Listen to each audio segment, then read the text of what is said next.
Good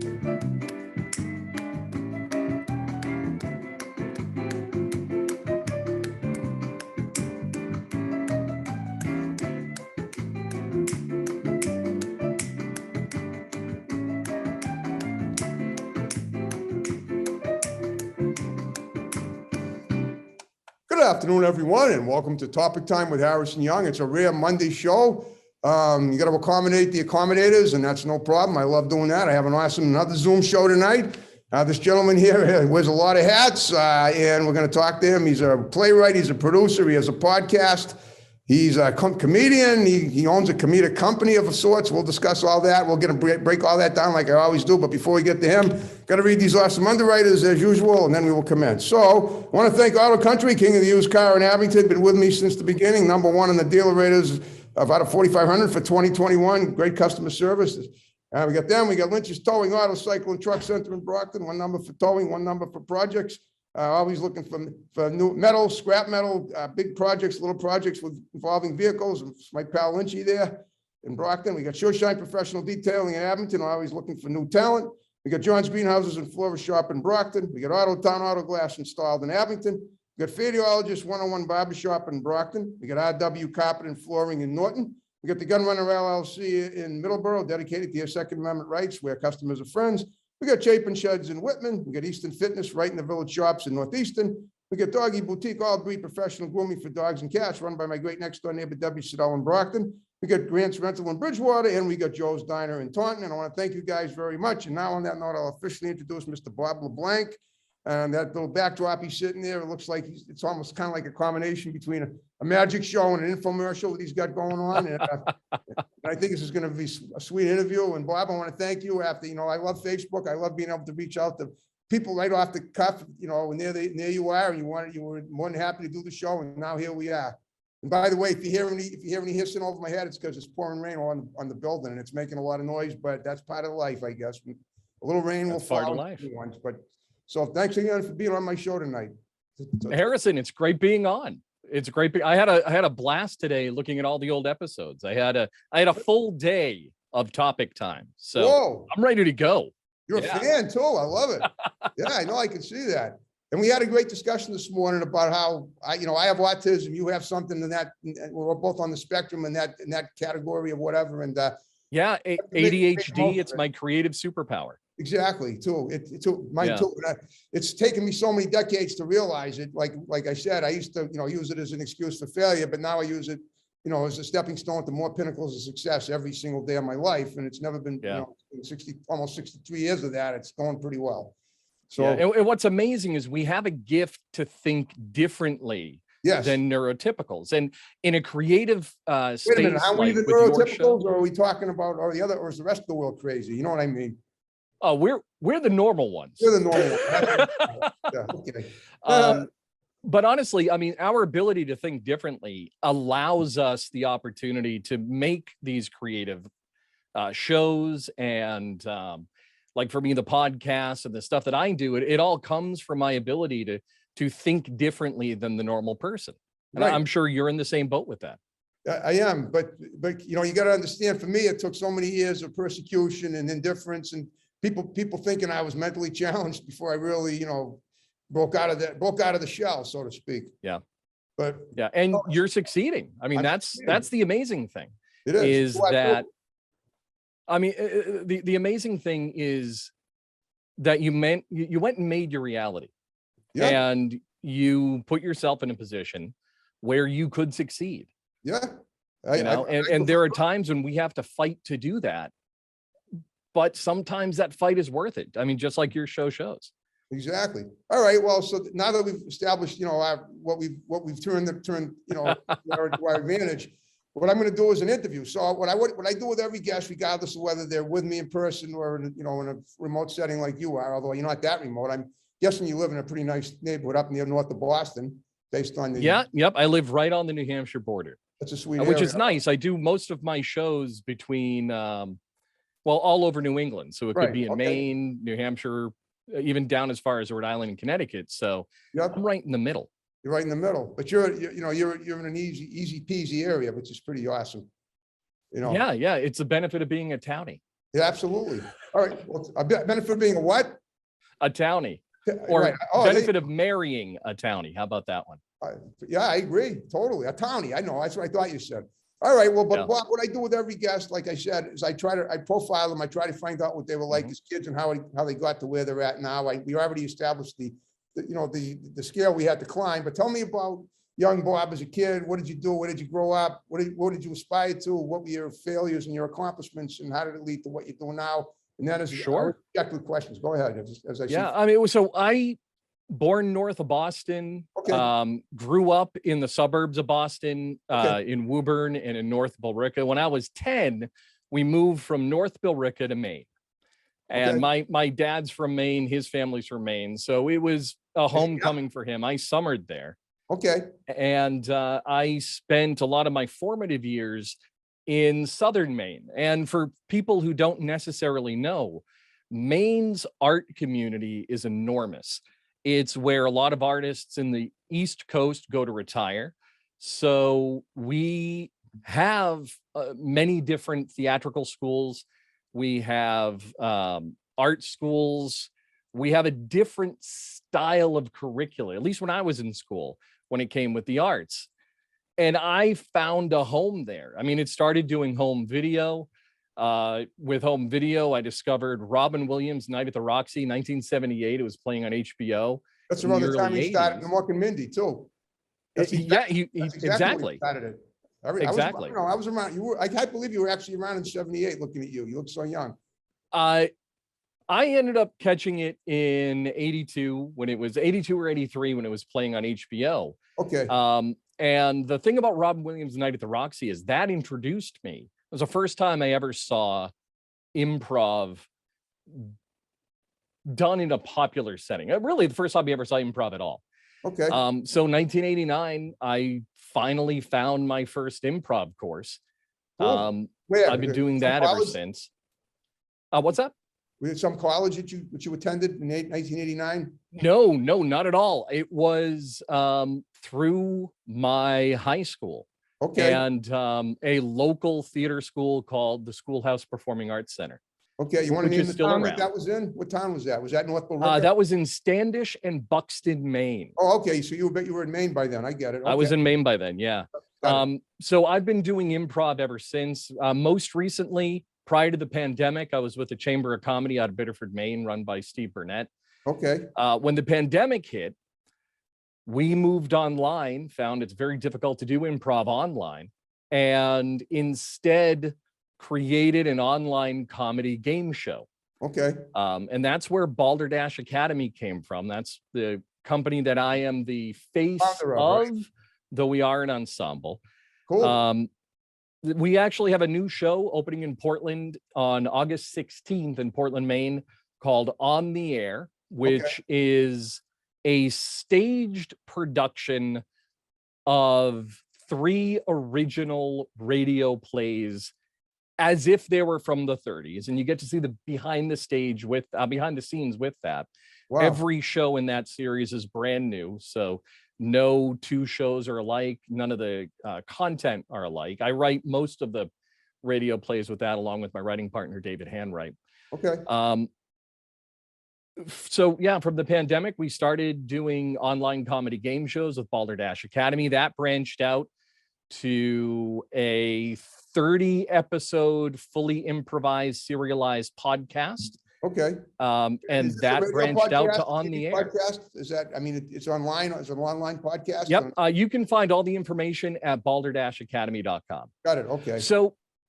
So growing up, I was also doing sketch. I was writing for sketch in my high school. Sketch comedy? Sketch comedy. Got it. My junior year, summer of my junior year, I auditioned got my first real job, which was as an actor on the beaches of Point Sebago in Casco. That same summer, I auditioned for Mystery Cafe. They're now out of Boston. They had a place in Auburn, and that got me into... Up in Maine, you mean, right? Up in Maine, yeah, but that got me into mystery theater. And that sent me all around the world, well, all around the country. How about that? Sweet. I eventually started my own company. This was after the pandemic, right?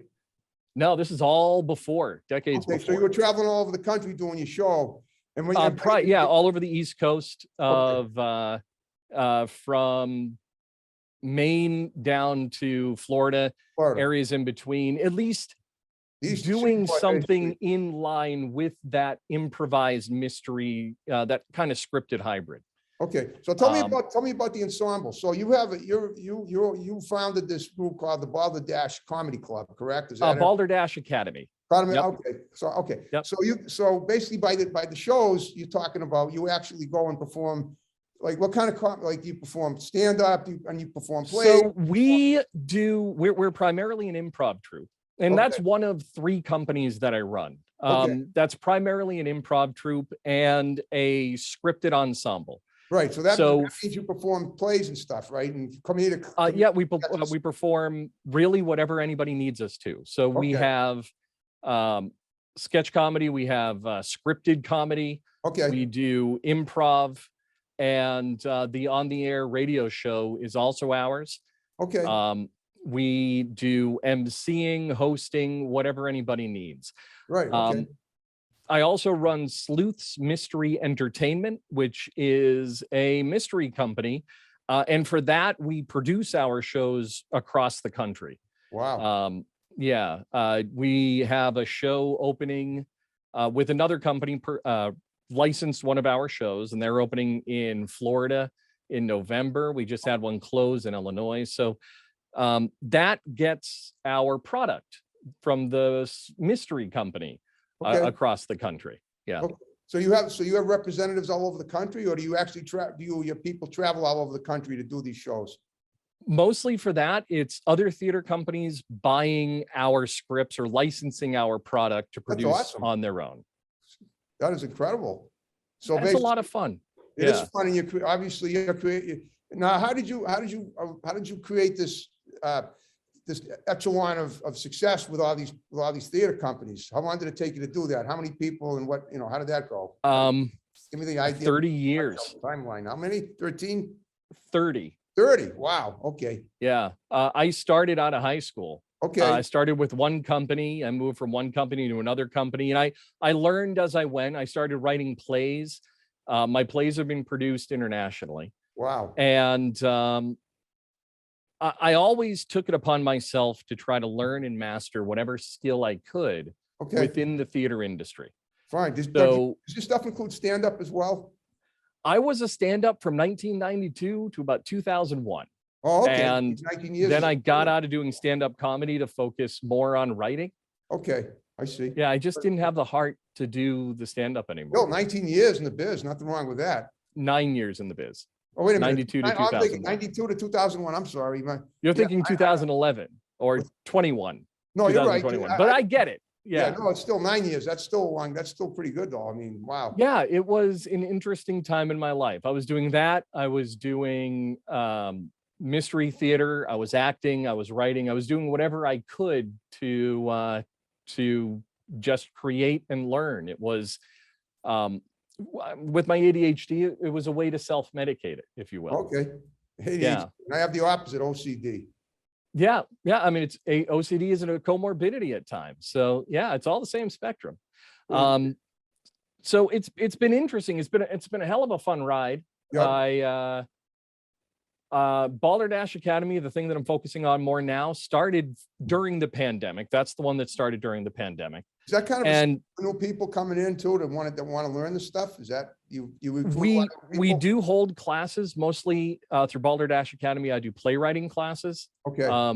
We're waiting for a location to start doing our improv classes again. But all of us, most of the starting people in Balderdash Academy were originally from the Chamber of Comedy in Biddeford, but we got shut down in person because of the pandemic. So we started the online endeavor just to stay quick and stay sane. Okay, But online improv is very difficult, mostly through timing issues. Right. Zoom is notorious for being off on timing. Because in order to do it, like you have to create like skits on Zoom, like we're doing now, and you have to do it. You have to use special effects and do whatever else that needs to make it click just So right. we need to be able to hear each other in real time. Okay. And true. that's really what it comes down to, what the problem I is. see what you mean. You have to be Zoom, able to do it with other people at a different locations, and it's not easy. I know, right? yeah, it's not easy doing it online only because of the delay. So the Right. conversation we're having now Yeah, seems like we're having it spontaneously, simultaneously happening at the same time. right. But in reality, you're hearing my words anywhere from half a second to 3 seconds after I say them. Well, that's pretty much what it would be if you were in person. I mean, I was watching, they were talking about, that new, and this is kind of a goofy analogy, but those star photographs of the universe from thousands, billions of years ago. Yeah. Everything is like, it's amazing that if you and I were sitting together, everything I say, you wouldn't hear for another 0.3 third of a second or whatever. And that means it's Oh, like yeah. an infinite number of, of intervals of time, which is Yeah. It's silly, like with the but I Webb guess- telescope, the galaxies they're seeing, we're looking back in time 13.5 billion years. I just wish they could close in on some of those stars and see what's on the surface, because it would be a lot more interesting if they did that. That's my opinion, though. That'd be amazing. We could Yeah. have a whole show on that, Yeah. that topic, I guess. All right. So So the thing with, oh, go on. what are you currently working on now? So currently I'm writing for On the Air. We have 6 shows lined up. Each show features 3 brand new radio dramas, or radio comedies rather.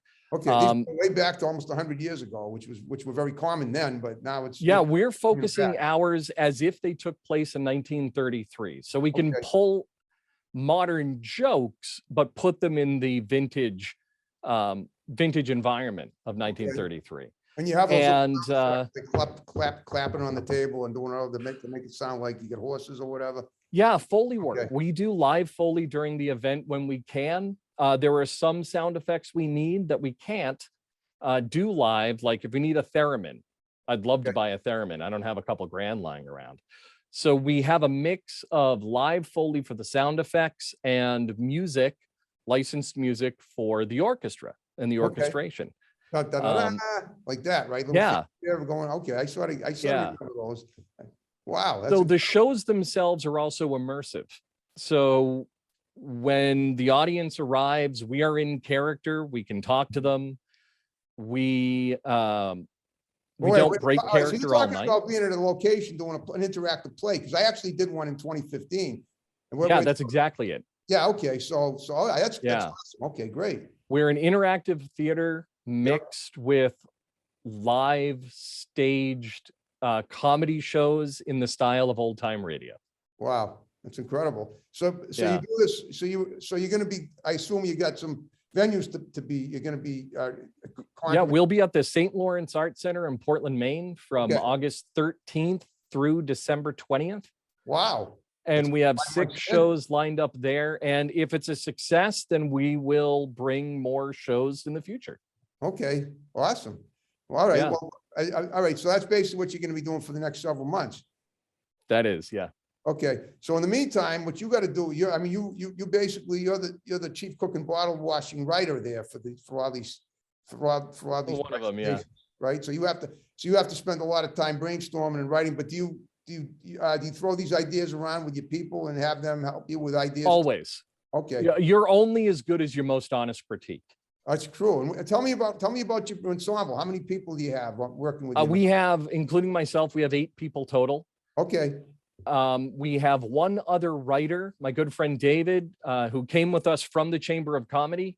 okay, Things worked so that we could actually get him on the ensemble, and he and I are writing a lot of the radio shows. okay, But writing for me is something that I do partially for a living. It makes up part of my paycheck. okay. So writing is a relatively easy thing for me to get. If I have to sit down and write a show, I'll sit down and I'll just write a show. I'll write an episode. Okay, So one of the things that I just finished up was a radio drama project for a company out of New York City. okay, That will hopefully drop by October. And I'll let you know when it does and what company that was, because it's still not ready to be released yet. So for something like that, I wrote the first draft with another writer of a 10 episode series. So Okay. that's about 300 to 400 pages that we threw out in a month.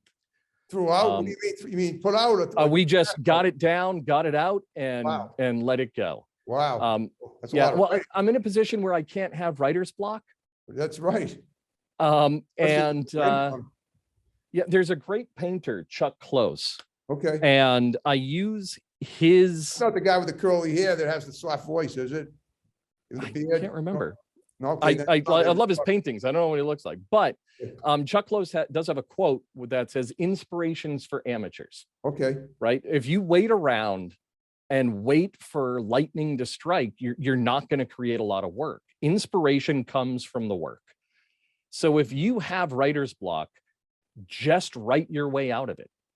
Yeah. You know, sit down and just get it out and throw out the words on the paper, because it's easier to cut 14 pages of junk and make what's left beautiful than it is to wait for the perfect words to come, because they're not, Right. you know? Yeah.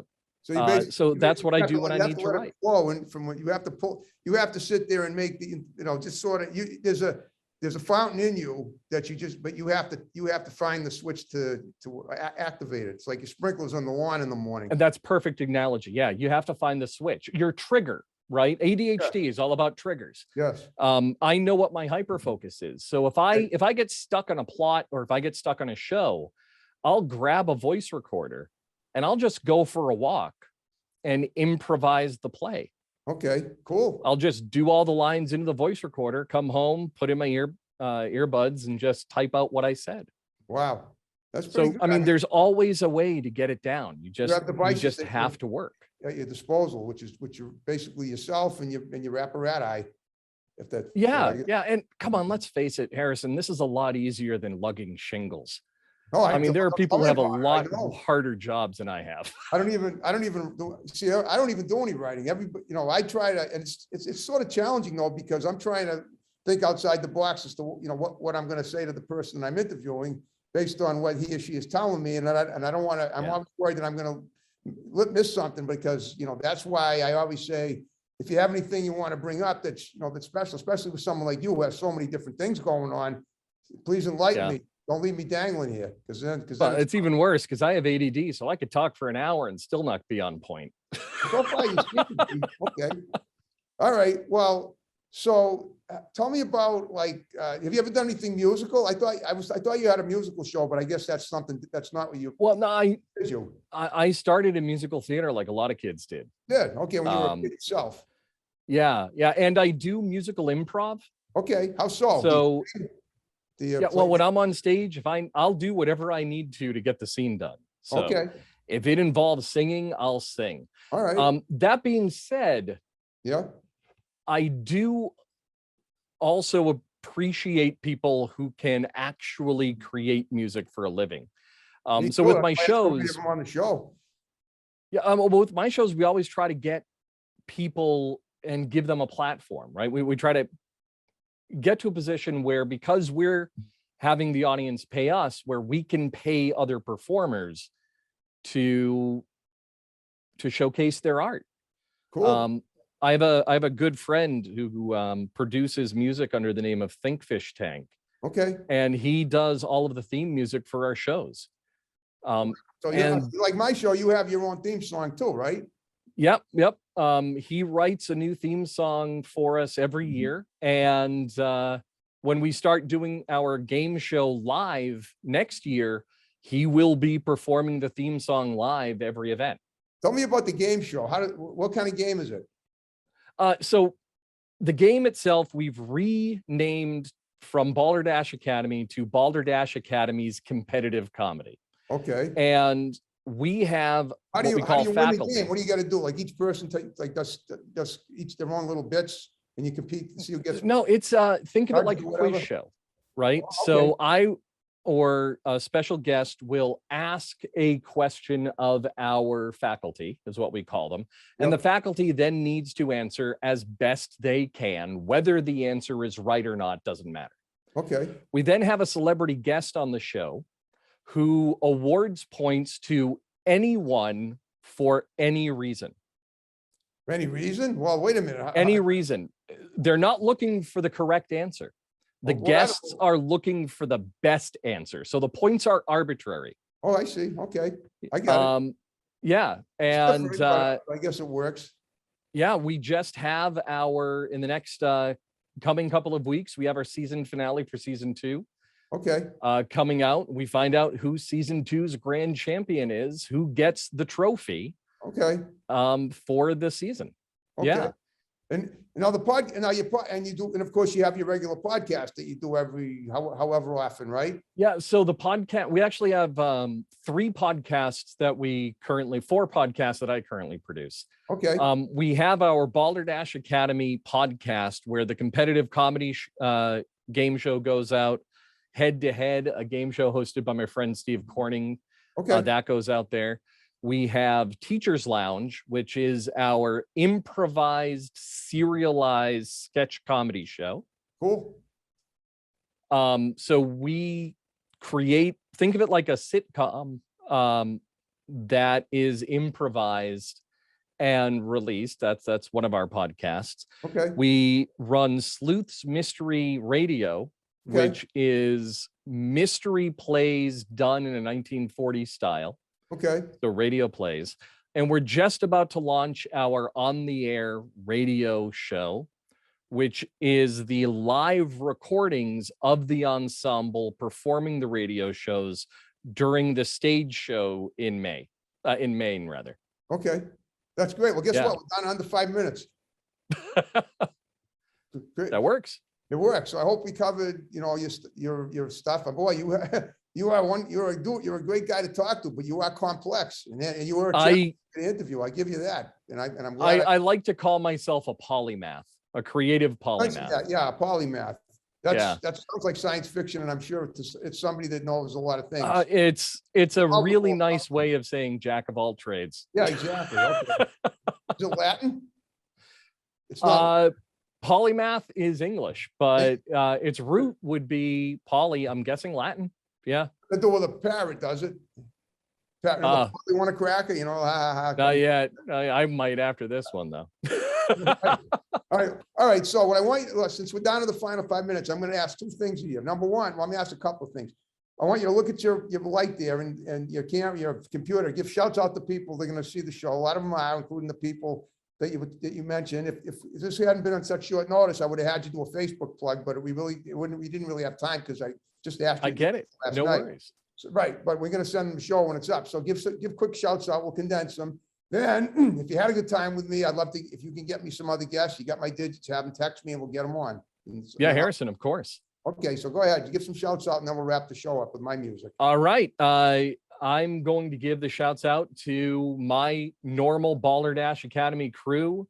So you have Steve Corning, Carla Rose Dubois, David Hanwright, Randy Hunt, Molly McGill, Marie Stewart Harmon, the immaculate Nate Green, who I am also in the process tonight writing Nate his very own hero in a radio show. Sweet. Okay. So yeah, everyone in the ensemble gets at least one hero, right? I'm lucky to love what I do, and I'm lucky to have an amazing group of people to do it with. Okay. Yeah. All right. And one last thing I'm going to ask. When we wrap the show up, would you mind sticking around and doing pictures for Facebook, pictures that I can tag you? Of course. I am Joe Taker. Yes. All right. Well, you did a great job. So you ready to wrap the show up the way we began with my theme song and snapping? Let's wrap it up. Let's hear it.